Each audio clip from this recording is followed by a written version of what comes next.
বাংলাদেশের প্রধানমন্ত্রী শেখ হাসিনা কেন বাধ্য হলেন পদত্যাগ করতে?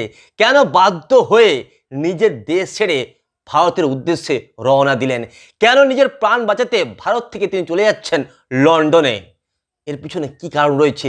বাংলাদেশে যে জনরোষ তৈরি হয়েছে, বাংলাদেশের যে আন্দোলন ভয়ঙ্কর রূপ ধারণ করেছে, এই ভয়ঙ্কর আন্দোলনের পিছনে প্রকৃত কারণ কি? এর পিছনে কারা রয়েছে, কারা মদত যোগাচ্ছে এই ধরনের ভয়ঙ্কর আন্দোলন করার জন্য?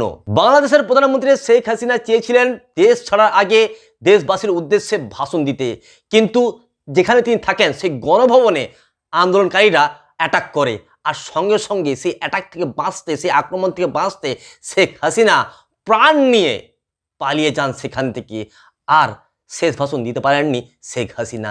এতটা ভয়ঙ্কর আন্দোলন কিভাবে সৃষ্টি হলো, কিভাবে এই আন্দোলন এতটা ভয়ঙ্কর হয়ে উঠলো, তার পিছনে কি কারণ রয়েছে বন্ধুরা? বাংলাদেশে আন্দোলনের সূত্রপাত হয় কোটা আন্দোলনকে ঘিরে। 2018 সালে কোটা তুলে দেওয়া হয়, কিন্তু 2024 সালে কিছু সংখ্যক ছাত্র চলে যায় সুপ্রিম কোর্টে এবং তার দাবি করে যে আমরা কোটা চাই, আর সুপ্রিম কোর্ট আবারও সেই কোটাকে ফিরিয়ে দেয় এবং সুপ্রিম কোর্ট বলে যে 56% সংরক্ষণ থাকবে, তার মধ্যে 30% সংরক্ষণ থাকবে মুক্তিযোদ্ধাদের নাতিপুতির জন্য। যে সমস্ত মুক্তিযোদ্ধা বাংলাদেশের স্বাধীনতার জন্য যুদ্ধ করেছিল তারা তো সংরক্ষণ পেয়েছিল, তার পরবর্তী প্রজন্ম অর্থাৎ তাদের নাতিপুতি তারাও সংরক্ষণ পাবে। এবং বাংলাদেশের প্রধানমন্ত্রী বলেছিলেন যে যদি মুক্তিযোদ্ধারা সংরক্ষণ না পায় তাহলে কি যারা রাজাকার তারা কি সংরক্ষণ পাবে?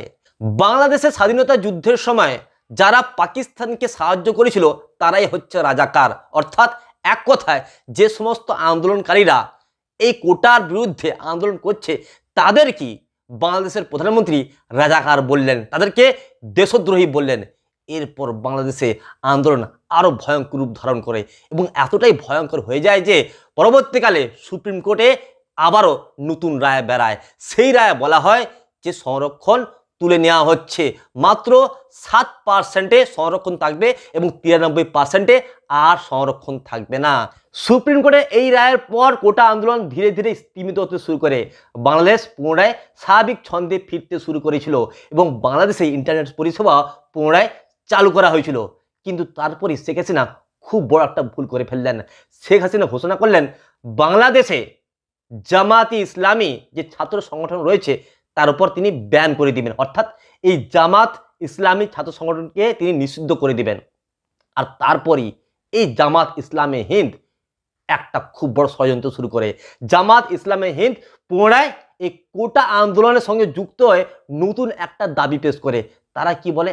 তারা বলে এই কোটা আন্দোলনের ফলে যে সমস্ত ছাত্ররা প্রাণ হারিয়েছে তার জন্য এই প্রধানমন্ত্রীর বিরুদ্ধে মামলা হওয়া উচিত, প্রধানমন্ত্রীকে পদত্যাগ করতে হবে, প্রধানমন্ত্রীকে আসন ছাড়তে হবে। এই আন্দোলন শুরু করে এই জামাত ইসলামী ছাত্র সংগঠন। শেখ হাসিনার সব থেকে বড় ভুল হলো কোটা আন্দোলনকারীদের সাথে আলোচনা না করা। আলোচনা না করে কোটা আন্দোলনকারীদের বিরুদ্ধে কঠোর ব্যবস্থা নেন শেখ হাসিনা। আর এই কঠোর ব্যবস্থা নিতে গিয়ে শয়ে শয়ে কোটা আন্দোলনকারী প্রাণ হারায়, শয়ে শয়ে নিষ্পাপ ছাত্রছাত্রী প্রাণ হারায়, আর গোটা দেশব্যাপী জনরোষ তৈরি হয়। এই জনরোষকে হাতিয়ার করে বাংলাদেশের জামাতে ইসলামী ছাত্র সংগঠনের নেতৃত্বে এই আন্দোলন এতটা হিংসক রূপ ধারণ করেছে। এই আন্দোলন এতটা হিংসক হয়ে উঠেছে যে বাংলাদেশের একটি থানায় 13 জন পুলিশকর্মীকে পিটিয়ে হত্যা করা হয়েছে। একবার ভাবুন, যে ছাত্রছাত্রীরা কোটা আন্দোলন করেছিল তারা নিষ্পাপ ছাত্রছাত্রী, তারা কি কখনো কোনো দিনও একটি পুলিশ থানায় ঢুকে নির্মমভাবে 13 জন পুলিশকর্মীকে হত্যা করতে পারে? এটা কোনোদিনও সম্ভব নয়। তাহলে এই যে আন্দোলনটা এতটা ভয়ঙ্কর রূপ ধারণ করেছে, এত বেশি হিংসক রূপ ধারণ করেছে, তার পিছনে কারা মদত দিচ্ছে? আন্দোলন এতটা ভয়ঙ্কর রূপ ধারণ করেছে যে আওয়ামী লীগ, ছাত্রলীগের নেতা কর্মীদের উপরে জায়গায় জায়গায় হামলা চালানো হয়েছে। অন্তত 14টি জায়গায় মন্ত্রী ও ক্ষমতাসীন দলের সাংসদের উপরে হামলা হয়েছে।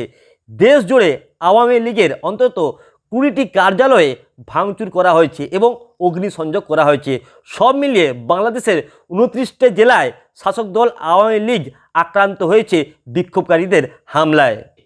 হাসিনা সরকার দাবি করেছে যে পাকিস্তানের হাইকমিশন এই আন্দোলনকে ইন্ধন দিচ্ছে, মদত দিচ্ছে, যাতে করে এই আন্দোলন এতটা ভয়ঙ্কর রূপ ধারণ করেছে এবং হিংসক হয়ে উঠেছে। এই আন্দোলন এতটাই হিংসক রূপ ধারণ করেছিল যে শেখ হাসিনা নিজের প্রাণ বাঁচাতে পদত্যাগ করে ভারতের উদ্দেশ্যে রওনা দিলেন। তিনি প্রথমে যাবেন দিল্লিতে, দিল্লির পর তিনি যাবেন লন্ডনে।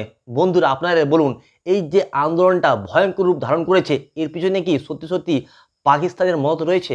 অবশ্যই আপনারা কমেন্ট বক্সে লিখে জানাবেন।